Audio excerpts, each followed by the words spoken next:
شاہ ہمدان مسجد سری نگر کی ایک تاریخی مسجد ہے جو درگاہ دستگیر صاحب میں واقع ہے۔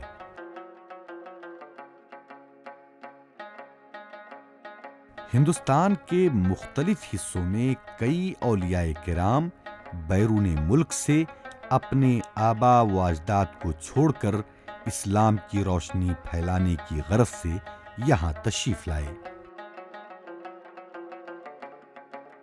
ایسے ہی اولیاء میں سے ایک تھے حضرت شاہ رحمۃ اللہ علیہ، جو ایران کے شہر ہمدان میں پیدا ہوئے۔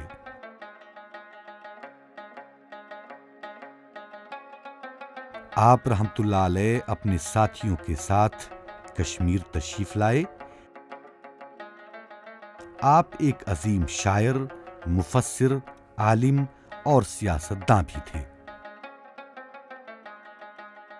حضرت شاہ ہمدان رحمۃ اللہ علیہ اور ان کے ساتھیوں نے نہ صرف یہاں کے لوگوں کو اسلام کی روشنی دی، بلکہ یہاں کے تہذیب و تمدن اور سماج میں ایسے رچے بسے کہ کشمیریوں کے ہو رہے اور کشمیری ان کے۔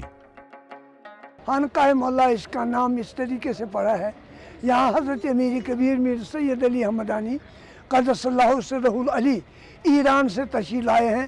انہوں نے یہاں اسلام کا پرچار کیا، دین اسلام کی بنیاد ڈالی ہے، اور یہاں پر آج سے 650 سال سے زیادہ ہی وقت سے پہلے انہوں نے یہاں کے لوگوں کو دائرے اسلام میں لایا ہے۔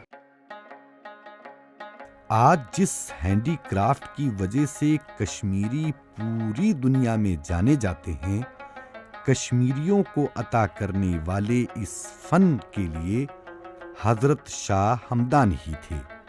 اس کے علاوہ جب ایران سے یہ لوگ تشریف لائے تو یہ لازمی تھا کہ وہاں کا آرٹ اور آرکیٹیکچر، خطاطی اور دوسری چیزوں کا تعارف کشمیر میں ہو۔ یہ ایک عجوبہ ہے، یہ کاریگری کا عجوبہ ہے۔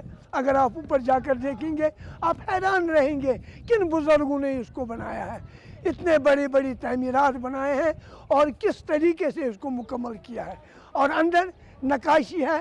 آپ کو معلوم ہونا چاہیے کہ یہاں جو کشمیر میں ہینڈی کرافٹس ہے، نقاشی ہے، قالین بافی ہے، شاہتوشی ہے، نمدہ سازی ہے، خطاطی ہے، یہ سب ٹریڈیشن ہے حضرت شاہ ہمدان کا یہاں لایا ہوا۔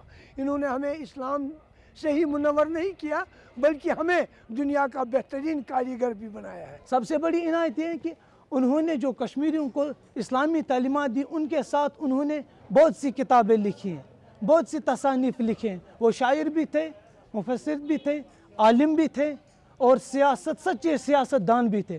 انہوں نے جو کتابیں لکھی ہیں وہ کشمیریوں لوگوں کے لیے ایک مشعل راہ بن کے نکلی، جس میں سب سے بڑی کتاب ہے ذخیرۃ الملوک۔ اس میں حضرت شاہ ہمدان نے بیان کیا ہے کہ حضرت محمد عربی صلی اللہ علیہ وسلم کی جو اسلام ہے کس طرح کشمیریوں کو اس پر رائج رہنا چاہیے اور کیسے کیسے حقوق بیان کیے، دا کانسٹیٹیوشن آف اسلام اور ذخیرۃ الملوک میں بیان کیے۔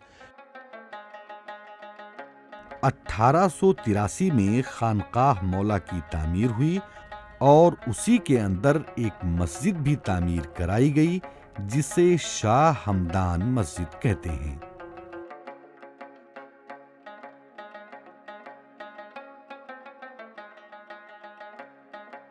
دنیا کے مختلف حصوں سے زائرین یہاں تشریف لاتے ہیں، درود و فاتحہ پڑھتے ہیں اور مسجد میں نماز ادا کرتے ہیں، نیز آپ رحمت اللہ علیہ کے لیے دعائے مغفرت بھی کرتے ہیں۔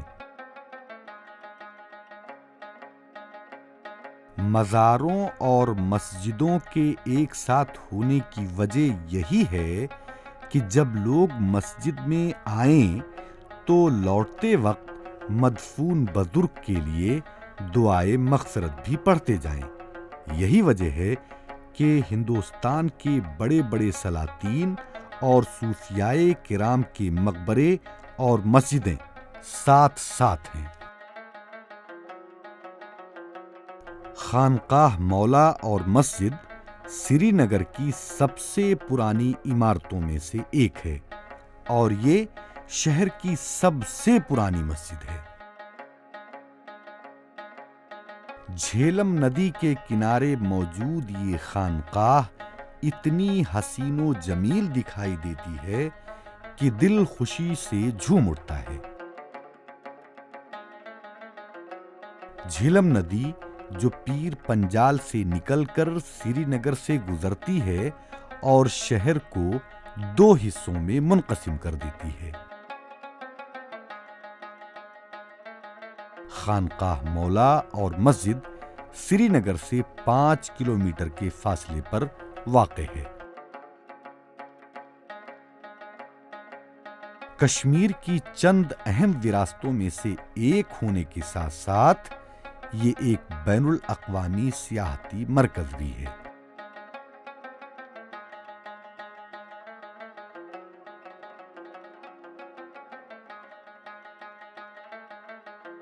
خانقاہ مولا کی تعمیر سلطان سکندر نے میر سید علی ہمدانی کے لیے کرائی تھی۔ مسجد کا باب الداخلہ کافی بڑا ہے اور اونچائی پر بنا ہے۔ داخل ہونے کے بعد کئی سیڑھیاں ملتی ہیں جس سے اتر کر احاطے میں داخل ہوا جاتا ہے۔ راستے کے دونوں جانب 2 پلیٹ فارم ہیں جہاں زائرین رک کر اپنی تھکان دور کرتے ہیں۔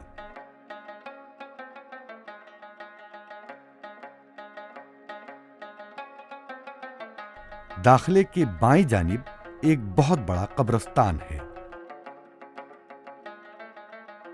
شاہ ہمدان مسجد کے عین پیچھے جھیلم ندی بہتی ہے۔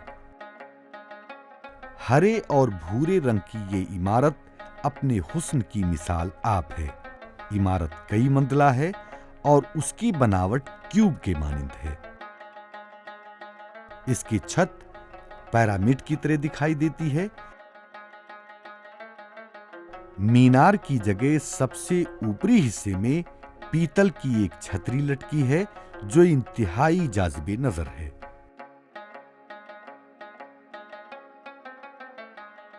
لکڑی کا اتنا زبردست آرکیٹیکچر شاید ہی کہیں دیکھنے کو ملے۔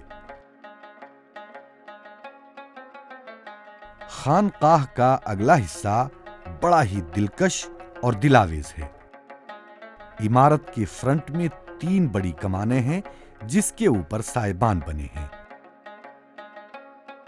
مرکزی کمان کے ٹھیک اندر کی طرف ایک اور کمان دکھائی دیتی ہے اور یہی روضہ پیر ہے۔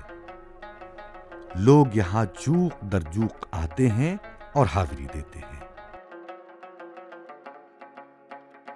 اصل دروازہ یا چوکھٹ بہت خوبصورت ہے۔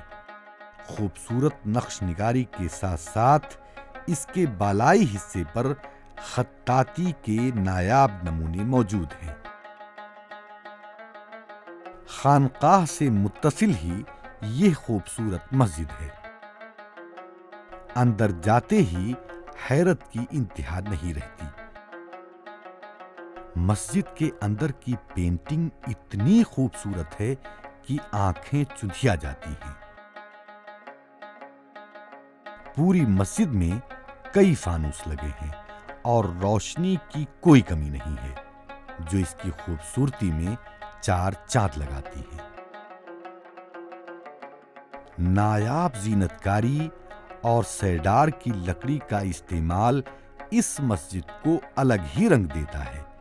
یقیناً وہ زائرین جو یہاں نماز ادا کرتے ہوں گے ان کی تھکان مٹ جاتی ہوگی۔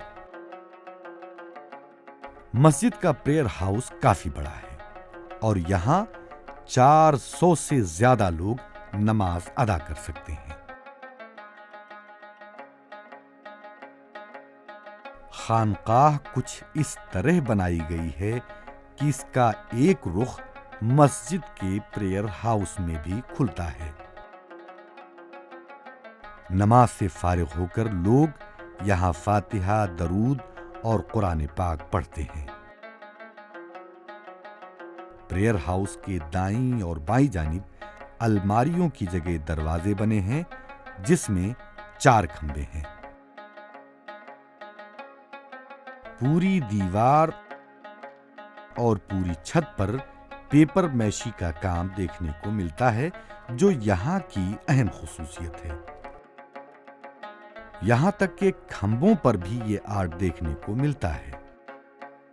باہر نقاشی ہے، پیپر ماشی ہے، جو پیپر ماشی انٹرنیشنل فیمس ہے کشمیر کا ایک آرٹ، وہ پیپر ماشی شاہ ہمدان کا ہمیں دیا ہوا ہے، اور وہ پیپر ماشی اندر خانقاہ ملا میں چاروں طرف وہ کندہ کیا ہوا پیپر ماشی، اور وہ جدر زیب ہے، دیکھنے کے قابل ہے۔ مغرب کی طرف خوبصورت محراب ہے، لیکن منبر کی غیر موجودگی کو محراب کے بائیں جانب رکھی الماری نے پورا کر دیا ہے۔ دینی اور اسلامی کتابیں، قرآن و حدیث اس الماری کی زینت ہیں۔ محراب کے اندر اور باہر خطاطی کے خوبصورت نمونے موجود ہیں۔ اندر سارا لکڑی کا بنا ہوا ہے، یہ نیچے سے اوپر تک خانقاہ مولا سارا لکڑی کا ہے۔ اندر نقاشی ہے، پیپر ماشی ہے، قرآنی آیات لکھے ہیں۔ حضرت شاہ ہمدان نے اوراد فتحیہ جو وظیفہ دیا ہے، وہ اس کے ارد گرد کندہ کیا ہوا لکڑی پر ووڈن ورک جس کو کہتے ہیں کشمیری ووڈ ورک، اس طریقے سے اس پر لکھا گیا ہے۔ وہ عربی زبان میں ہے، فارسی زبان میں ہے، کیونکہ بہت سارے جو کتابیں ہیں حضرت شاہ ہمدان نے لکھی ہیں وہ فارسی زبان میں ہے۔ منبر کے بائیں جانب ایک کھڑکی ہے، جس سے باہر کی تازہ ہوا اور روشنی آتی ہے۔ پانی پینے کے لیے ایک اسپیشل دھات کا بنا گھڑا ہے، جس میں گلاس لٹک رہے ہیں۔ پورے گھڑے پر خطاطی کی ہوئی ہے۔ اندر موجود سیڑھی جو دیوار سے متصل ہے، بالائی منزل تک لے جاتی ہے۔ مسجد کا کوئی کونا ایسا نہیں ہے جو خالی ہو اور اس پر زینت کاری نہ کی گئی ہو۔ ہندوستان میں شاید ہی کوئی ایسی مسجد ہو جس میں ایسی پینٹنگ دیکھنے کو ملتی ہو۔ کئی معنوں میں یہ مسجد انوکھی اور دلکش ہے۔